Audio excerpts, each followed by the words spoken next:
শুক্রবার দিন দোল ছিল, শনিবার দিন হোলি, রবিবার দিন ছুটি, এই রকম টানা 3 দিন ছুটি মানে চট করে তো পাই না। ওই জন্য 3জনে মিলে ঠিক করলাম হঠাৎ দোলের দিনই, যেহেতু আমাদের এইবারে রং খেলা নেই, আমার শ্বশুর মারা গেছে বলে এবারে আমরা কেউ রং খেলিনি। সেই কারণে হচ্ছে 3জন ঠিক হলো যে চলো ঘুরে আসি।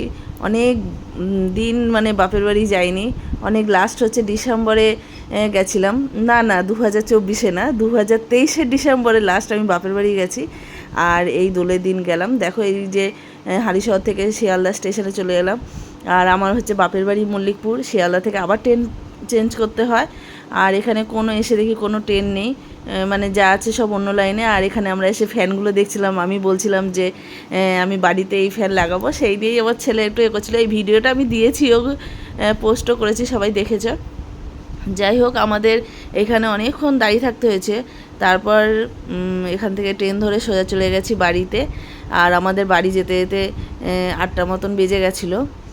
দেখো শিয়ালদা স্টেশনটা সত্যিকার এত লোকের ভিড়, মানে সারাদিন কত লোক যাতায়াত করে না। আমি এটাই ভাবি যে একটা প্ল্যাটফর্মে গিয়ে দাঁড়িয়ে থাকলে বোঝা যায় যে মানুষ সারাদিন ব্যস্ত, দৌড়াচ্ছে ইঁদুর দৌড়ের মতন এখান থেকে। যাই হোক, সবারই এক একটা কাজ আছে। আর এই দেখো আমার বর এই দিক থেকে ওদিক দেখছে, মানে কী যে দেখছে এই না, যে কোথায় ট্রেন দিচ্ছে সেটা আর কি দেখছে।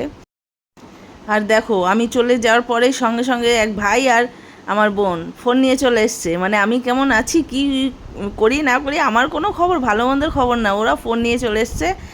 না, ওরা প্রফেশনাল মুড অন করেছে, ওদের সমস্ত কিছু সেটিংগুলো আবার ঠিক করে দিতে হবে, এই হচ্ছে ব্যাপার।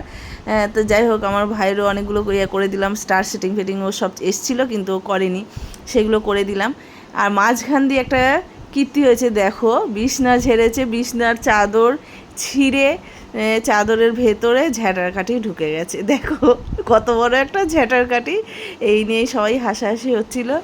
আর বাপের বাড়ি যাওয়া মানে হচ্ছে শুধু খাওয়া, মা যা রান্না করবে বাটি করে করে এনে টেস্ট করে দেখ, এই হচ্ছে।